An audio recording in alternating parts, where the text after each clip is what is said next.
सुनो श्रीधर, तुमने मुझसे जो उधार लिया था वो चुका दो, नहीं तो तुम्हारी जमीन मैं ले लूंगा। जमींदार साहब, आप भी तो जानते हैं मेरे पास उस बंजर जमीन के अलावा और कुछ नहीं है, और आप वो भी लेना चाहते हैं। तभी तो जमीन की कहता हूँ, तुम तो जादू दिखाओ, जमीन मेरे हवाले करो और बेफिक्र रहो फिर।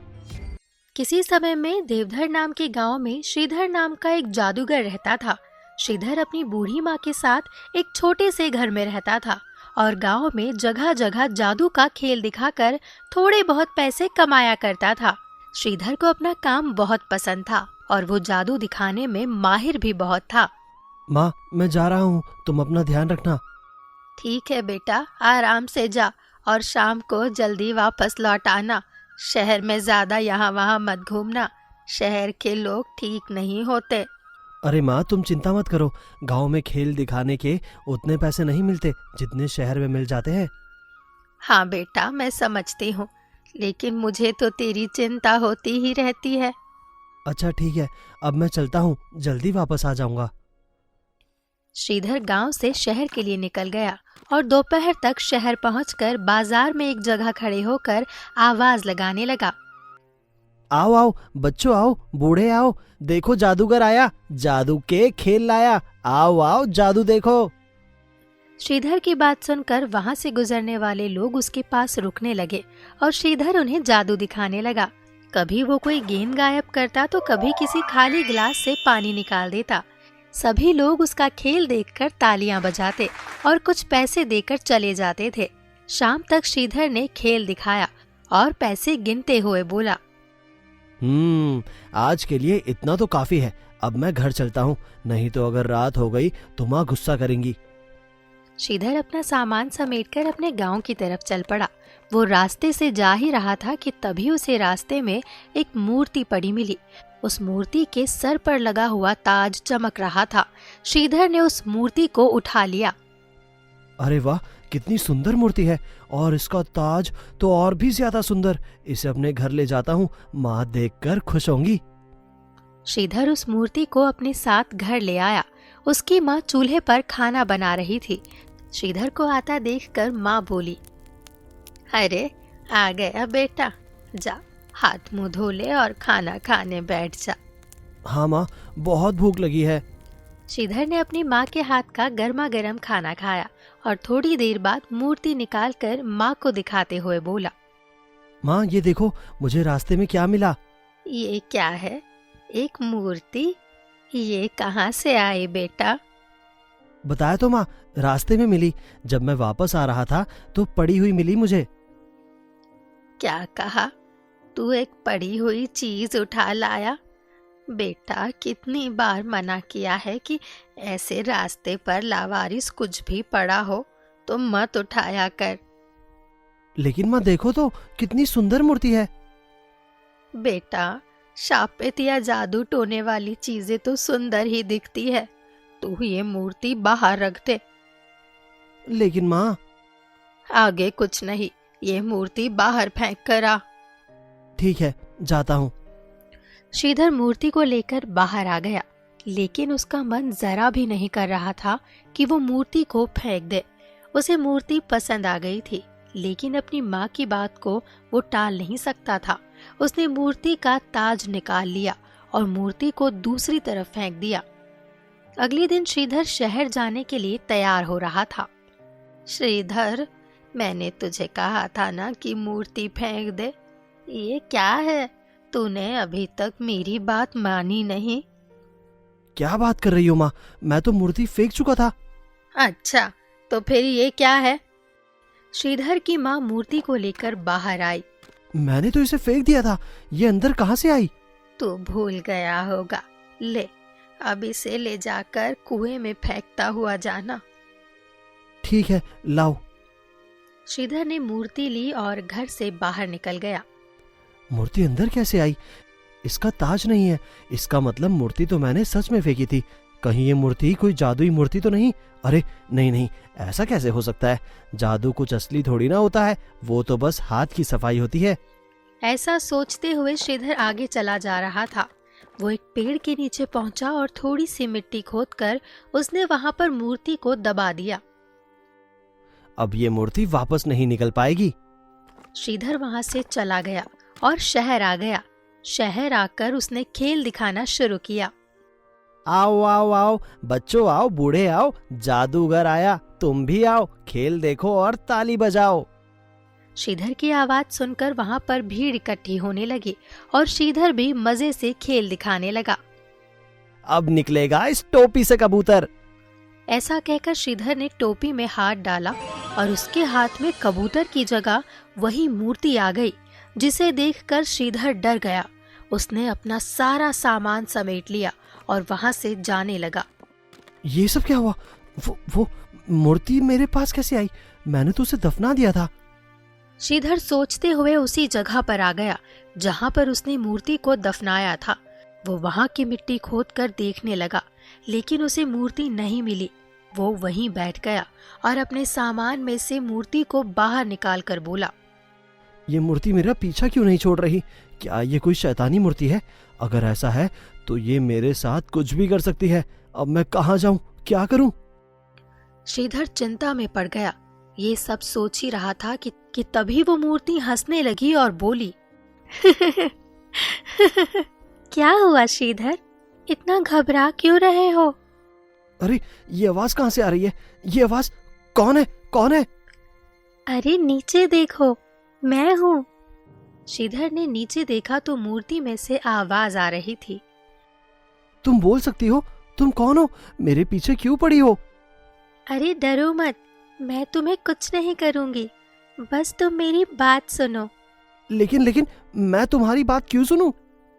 अच्छा ठीक है, मत सुनो, लेकिन तुम मुझे ये बताओ कि क्या तुम्हें उस छोटे से घर में रहना अच्छा लगता है? क्या तुम्हें रोज शहर जाकर पैसे कमाने में अच्छा लगता है? नहीं, ऐसा तो नहीं है। वो तो मेरी मजबूरी है, इसीलिए मुझे ऐसा काम करना पड़ता है। मैं तुम्हारी सारी परेशानियां दूर कर सकती हूँ। क्या सच में? लेकिन कैसे? पहले मुझे मेरा ताज वापस कर दो। अच्छा ठीक है। श्रीधर ने मूर्ति को उसका ताज वापस किया और मूर्ति हवा में उड़ने लगी। वो श्रीधर से बोली, मैं तुम्हारी 3 इच्छाएं पूरी कर सकती हूँ। अगर तुमने चौथी इच्छा मांगी तो तुम्हें इसकी कीमत चुकानी होगी। वो कीमत क्या है? वो कीमत तुम्हें इच्छा बताने के बाद ही मालूम होगी, लेकिन 3 इच्छाओं की कोई कीमत नहीं है। अच्छा ठीक है, तो फिर मैं अपनी 3 इच्छाएं मांगना चाहता हूँ। ठीक है, मांगो, लेकिन याद रखना सिर्फ 3 इच्छाएं। ठीक है, मेरी पहली इच्छा है मेरी बंजर जमीन उपजाऊ बन जाए। दूसरी इच्छा खेती करने के लिए 2 बैल और हल आ जाए। तीसरी इच्छा फसल के लिए अच्छे बीज दे दो। ठीक है, ये सब तुम्हें घर जाते ही मिल जाएगी। और कोई इच्छा? नहीं, और कोई इच्छा नहीं है। ठीक है। श्रीधर ने मूर्ति को अपने थैले में रखा और अपने घर आ गया। उसके घर के बाहर 2 हष्ट-पुष्ट बैल और खेती करने का सामान और बीज रखे हुए थे। श्रीधर को आता देखकर उसकी माँ बोली, बेटा, ये सब सामान और बैल यहाँ कौन रख गया? ये सब मैंने खरीदे हैं, मैं खेती करूंगा। जादू के खेल में इतना फायदा नहीं होता। खेती करेगा? तू भूल गया क्या, बंजर जमीन पर एक घास का तिनका भी नहीं उगता। हाँ माँ, समझता हूँ, लेकिन अब दिन बदलने वाले हैं। देखना, जादू चलाऊंगा जमीन पर। लगता है जादू का भूत तेरे दिमाग में घर कर गया है। इतना खर्च कर दिया। कोई बात नहीं माँ, पैसे तो आते जाते रहते हैं। अगले दिन से श्रीधर बैल और हल लेकर अपनी जमीन को जोतने लगा और ये खबर जमींदार के पास पहुंच गई। जमींदार साहब, वो श्रीधर तो बैल और हल लेकर अपनी जमीन को जोत रहा है। क्या कहा? हल चला रहा है वो उस बंजर जमीन पर? हाँ जमींदार साहब। अगर उसकी जमीन में कुछ उगने लगा तो वो जमीन हमारे हाथ से निकल जाएगी। अरे जमींदार साहब, आप चिंता मत कीजिए, वो जमीन बंजर है, उसमें सूखी घास भी नहीं उगेगी। हाँ, लेकिन फिर भी नजर रखो उस पर। जमींदार का नौकर श्रीधर के खेतों पर नजर रखने लगा और कुछ समय बाद श्रीधर के खेतों में फसल लहला उठी। इस बात की भी खबर नौकर ने जमींदार को दी। जमींदार साहब, श्रीधर के खेतों में चमत्कार हो गया। फसल खड़ी है उसके खेतों में। ऐसा कैसे हो गया? तुमने तो कहा था जमीन बंजर है। आपने ही तो बताया था मुझे। अरे लेकिन ये हो कैसे सकता है? कुछ तो गड़बड़ है। अब तो मुझे ही जाकर देखना पड़ेगा। जमींदार श्रीधर से मिलने के लिए निकल पड़ा।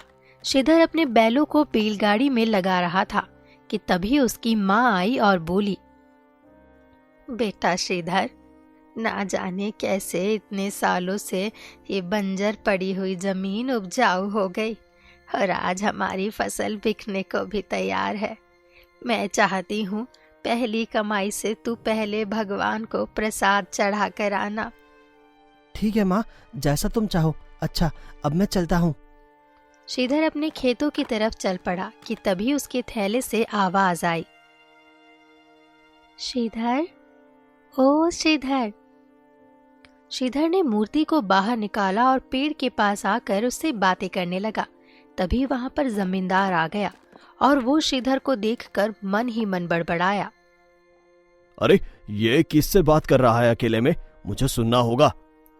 जमींदार वहीं छिप गया और छिपकर श्रीधर को देखने लगा। श्रीधर उस मूर्ति से बात कर रहा था। क्या हुआ? बहुत दिन हो गए, तुमने कुछ और नहीं मांगा है। बताओ, तुम्हारी चौथी इच्छा क्या है? मेरी कोई इच्छा नहीं है। ठीक है, लेकिन मैं तुम्हें एक बात बताना चाहती हूँ। अगर मैं किसी और के पास गई तो मैं एक ही जगह वापस नहीं आती हूँ। अगर तुम्हारे मन में कोई इच्छा हो तो मांग लो। नहीं, मेरे मन में कुछ नहीं है। श्रीधर ने मूर्ति को वापस थैले में रख दिया और खेत पर आ गया। जमींदार खड़ा खड़ा मन ही मन सोचने लगा और बाहर निकल आया। अच्छा, तो ये बात है।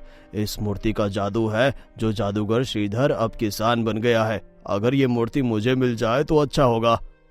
अरे श्रीधर, क्या बात है? तुम्हारी जमीन तो बंजर थी, अब तो सोना उगल रही है। अरे जमींदार साहब, ऐसा कुछ नहीं है। वो तो बस थोड़ी मेहनत है और बाकी भगवान की कृपा है। अच्छा अच्छा, ठीक है, अब मैं चलता हूँ, तुम काम करो। जमींदार की नजर श्रीधर के थैले पर थी। वो वहां से सीधा अपने घर पहुंचा और नौकर को बुलाकर बोला, सुनो, तुम्हें श्रीधर के घर जाना है और उसका थैला लेकर आना है। अभी तो आप उसकी जमीन पाना चाहते थे, लेकिन अब सीधा उसका थैला? क्या चल रहा है आपके मन में? तुमसे जितना कहा है उतना करो। ठीक है, जैसी आपकी इच्छा। अगले दिन श्रीधर अपनी फसल को काटकर शहर में बेचने चला गया। घर में श्रीधर की माँ ही अकेली थी। जमींदार का नौकर वहां आया और बोला, माँ जी। हाँ बोलो, क्या काम है? श्रीधर भैया। श्रीधर तो काम से बाहर गया है। हाँ, वही तो मैं कह रहा था कि श्रीधर भैया अपना थैला भूल गए हैं। वो थैला लेने के लिए मुझे भेजा है। उनका थैला मुझे लाकर दे दो, वो मेरा इंतजार कर रहे हैं। अच्छा अच्छा, ठीक है, मैं अभी लाती हूँ। श्रीधर की माँ ने थैला लाकर जमींदार के नौकर को पकड़ा दिया। जमींदार का नौकर थैला लेकर जमींदार के घर जाने लगा कि तभी थैले में से आवाज आई, बिरजू। अपना नाम सुनकर नौकर के हाथ से थैला नीचे गिर गया और वो एक तरफ खड़ा हो गया। ये आवाज कहाँ से आई? थैले में से मूर्ति बाहर निकलकर हवा में उड़ने लगी और हंसते हुए बोली,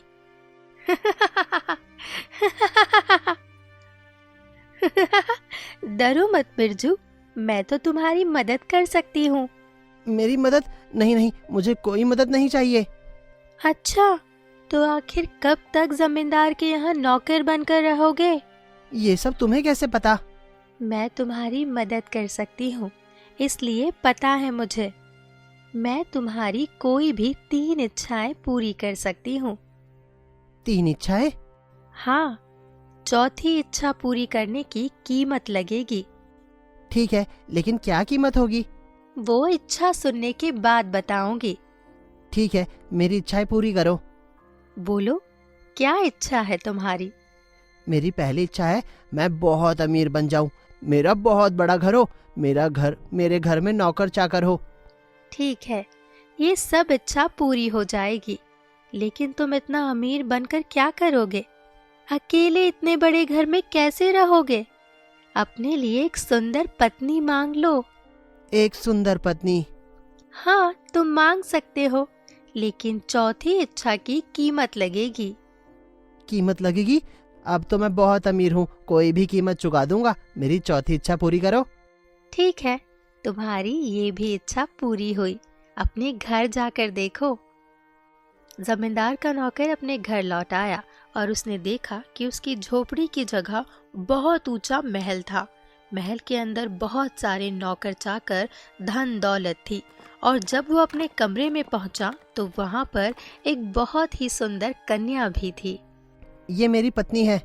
जमींदार का नौकर जैसे ही उस कन्या को हाथ लगाने पहुंचा, तभी मूर्ति हवा में उड़ती आई और बोली, रुको रुको, तुम्हें पहले कीमत चुकानी होगी। जल्दी बोलो, क्या कीमत है? अब मैं तुम्हें खाऊंगी। क्या क्या कहा?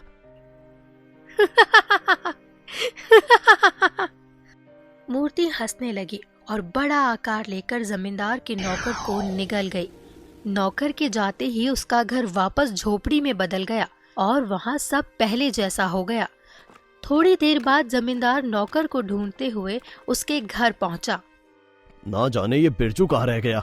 कहीं मूर्ति इसके हाथ तो नहीं लग गई, कहीं इसका मन तो नहीं बदल गया।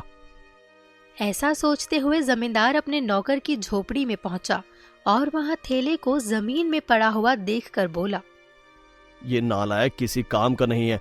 इतना कीमती थैला यहाँ डाल कर रखा है और ना जाने कहाँ गायब हो गया। मिलने दो इसे, तब बताता हूँ। जमींदार ने थैला उठा लिया और अपने घर ले आया। घर आकर वो मूर्ति को देखकर बोला, ये मूर्ति तो साधारण सी लगती है, ऐसा क्या है इस मूर्ति में? जमींदार ने मूर्ति को रख दिया और कमरे से जाने लगा कि तभी अचानक से मूर्ति ने उसे आवाज दी और रोका। महेंद्रनाथ। अरे, ये मूर्ति बोलती भी है। महेंद्रनाथ, मैं सिर्फ बोलती ही नहीं, बहुत कुछ कर सकती हूँ। अरे वाह, क्या बात है! क्या क्या कर सकती हो तुम? मैं तुम्हारी 3 इच्छाएं पूरी कर सकती हूँ। सिर्फ 3 इच्छाएं? इससे ज्यादा इच्छाएं पूरी करने के लिए फिर कीमत लगेगी। कीमत? कोई भी कीमत हो, मैं चुका दूंगा। अच्छा ठीक है, तो फिर बताओ अपनी 3 इच्छाएं। ठीक है, मेरी पहली इच्छा, मेरी ये हवेली सोने की बना दो। दूसरा, मेरे घर में बहुत सारे हीरे जवाहरात हो। तीसरा, गांव वाले मेरी बात सुने। और चौथा, मुझे जादू सिखा दो, मैं जो बोलूं वो हो जाए। ठीक है, तुम्हारी तीनों इच्छा पूरी हो गई। जमींदार ने देखा तो उसकी हवेली सोने की हो चुकी थी। उसके आसपास हीरे जवाहरात बिखरे पड़े थे और गांव के लोग उसके घर के बाहर खड़े थे। अरे वाह, तुमने तो मेरी तीनों इच्छाएं पूरी कर दी, लेकिन चौथी इच्छा का क्या? क्या मुझे जादू आ गया? चौथी इच्छा कीमत चुकाने पर पूरी होगी। क्या है कीमत? बताओ, मंजूर है मुझे। ठीक है, तो कीमत ये है कि अब मैं तुम्हें खाऊंगी। क्या? मुझे खाओगी? हंसते हुए मूर्ति ने जमींदार को निगल लिया और जमींदार के यहाँ भी सब कुछ सामान्य हो गया। मूर्ति वहां से उड़कर चली गई। श्रीधर अपने घर लौटा और अपनी माँ से बोला, माँ, फसल बेचकर बहुत मुनाफा कमाया है मैंने आज। सोच रहा हूँ जमींदार का कर चुका कर आऊं। हाँ सही है, वो वैसे भी हमारी जमीन के पीछे पड़ा हुआ है। जाओ उसका हिसाब कराओ पहले। ठीक है। श्रीधर पैसे लेकर जमींदार के यहाँ आ गया और जमींदार के नौकरों को देखकर बोला, ये जमींदार साहब कहाँ है? पता नहीं कहाँ चले गए, बताकर नहीं गए। अच्छा ठीक है। तभी श्रीधर की नजर वहां पड़े अपने झोले पर पड़ी जो कि खाली था और वो मुस्कुराते हुए अपने घर लौट आया। क्या हुआ, चुका दिया जमींदार का हिसाब? हाँ माँ, चुका दिया। अब कभी नहीं लौटेंगे वो। कभी नहीं लौटेगा? मेरा मतलब हमारे घर की तरफ नहीं लौटेगा। श्रीधर की बात सुनकर उसकी माँ हंसने लगी। मूर्ति ने लालच करने वाले जमींदार और उसके नौकर से कीमत वसूली और श्रीधर ने मेहनत का रास्ता चुना।